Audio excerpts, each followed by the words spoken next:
Bueno, nosotros estamos en una situación ahora en donde sí tenemos mucha circulación viral, lo cual se manifiesta en muchos casos diarios, pero como venimos diciendo nosotros desde julio, agosto, en donde en el DNU se cambiaron los indicadores, se modificaron los indicadores en relación a tener en cuenta la gravedad del caso, mirando lo que pasa en las terapias intensivas, en la evolución de las formas graves de la enfermedad, porque al cambiar, digamos, al tener toda una población que se empieza a vacunar y aumentar las coberturas de vacunación, sabemos que si bien los casos van a estar y va a pasar esto, que vamos a tener casos en aumento, lo que cambia es la evolución de cómo se presenta la enfermedad y sobre todo también la evolución, digamos, a nivel individual de cada persona que está vacunada, que tiene formas más leves, y digamos a nivel poblacional que disminuyen las internaciones en las terapias intensivas y digamos, la aparición de casos graves.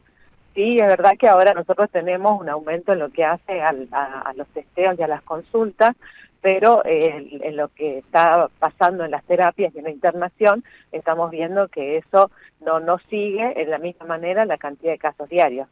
Doctora, uno suele tomar de referencia lo que pasa en los otros países primero, ¿no? Antes que en Argentina y que en Sudamérica.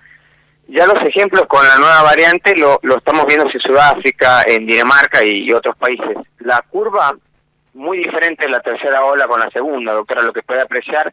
¿Esto se repite también en Argentina en lo que estamos viendo? Es decir, un salto de casos de un momento al otro con la posible caída también de la curva al mismo ritmo, ¿es lo que puede pasar en Argentina?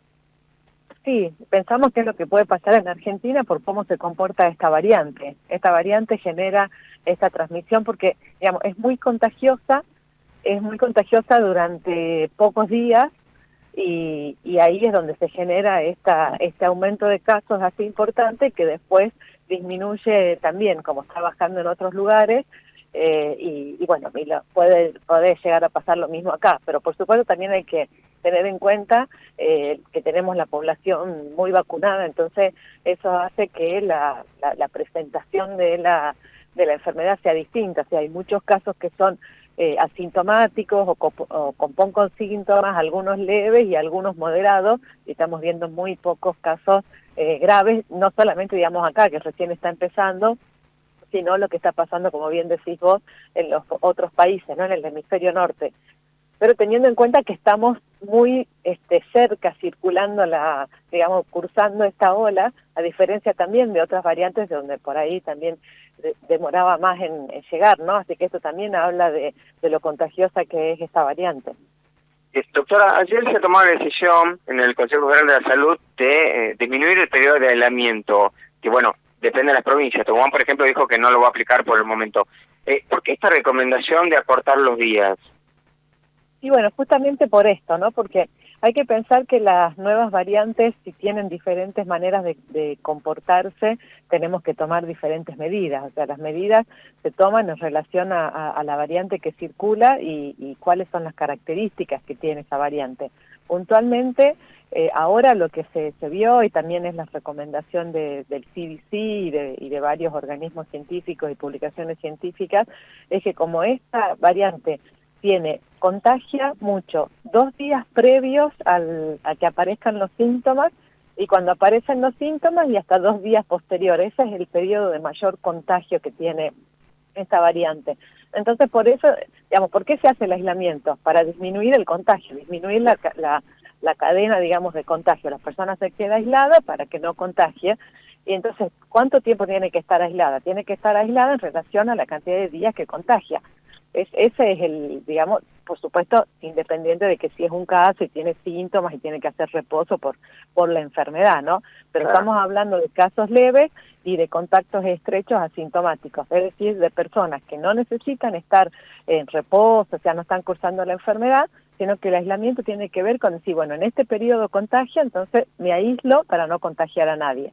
Como ese periodo de contagio es distinto en esta variante, el aislamiento también tiene que ser distinto.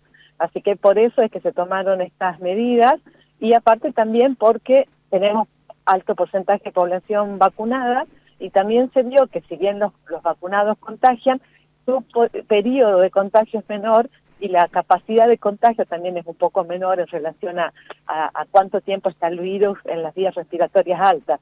Entonces, teniendo en cuenta todas estas características, es que se tomó la decisión de acortar el periodo de aislamiento, porque, digamos, ya disminuye la posibilidad de que la persona durante el día 10º tenga posibilidad de contagiar. Bien. Doctora, otro tema del que se está hablando, que es un tema que en otros países ya se aplica, es la posibilidad de que la gente se haga un autotest. ¿Qué tan cerca estamos de que podamos conseguir, por ejemplo, estos testeos caseros en las farmacias? Bueno, nosotros estamos teniendo reuniones con las sociedades científicas también, con los expertos, con los laboratorios que tienen estos autotest, porque acá lo más importante es que nosotros tengamos la trazabilidad, es decir, que tengamos asegurado que el resultado de esa persona se cargue al sistema y que, bueno, por supuesto, si es un caso positivo, podamos hacer los controles. Cuando nosotros terminemos de asegurar ese sistema de trazabilidad, de que se puedan cargar los resultados y sean seguros y se puedan migrar hasta el SNBS, vamos a tener posibilidades de avanzar en ese sentido. Está demostrado que también es una ayuda a descomprimir el sistema de salud y utilizado en determinadas circunstancias, que ahí vimos un trabajo interesante que realizó Córdoba, usado en los colegios, en algunas empresas, en algunos lugares de trabajo, tiene muy buenos resultados. Bien, ahora hay que aclarar que este autotest no reemplaza el test de PCR. No, es un test de antígeno, que lo que dice es que, como el test de antígeno que se utiliza también en el sistema de salud, en los detectar, y según la evolución, igual la PCR, digamos, teniendo el test de antígeno, teniendo la evolución clínica, no pasó, digamos, no es ahora el método diagnóstico que más se utiliza. El que más se utiliza es el test de antígeno, que tiene el resultado más rápido, y sí se usa la PCR, sobre todo para determinar las variantes, para ver la genómica, pero no es que es, digamos, exclusivamente el método de diagnóstico que se está utilizando. Bien. Doctora, por último, quería consultarle su opinión como conocedora del sistema de salud público. Catamarca ha tomado una decisión que es cuanto menos polémica, cobrarle a las personas que necesiten ser internadas en el sistema de salud público y que no tengan la vacunación completa. Consultarle, ¿esto choca contra el derecho que tienen los ciudadanos a la salud pública? ¿Es legal? ¿Se puede aplicar? ¿Cuál es su percepción de esto que ha decidido Catamarca? Bueno, nosotros ayer en Encofesa puntualmente este tema no se planteó, así que no pudimos escuchar, digamos, a Catamarca para que explique bien cómo consiste, ¿no? Digamos, esta decisión. Seguramente pensamos que ninguna persona va a quedar sin atención, digamos, que ese es el rol que nosotros tenemos también como salud pública, ¿no? Digamos que en Argentina la salud es un derecho y las personas tienen que ser atendidas en el sistema público.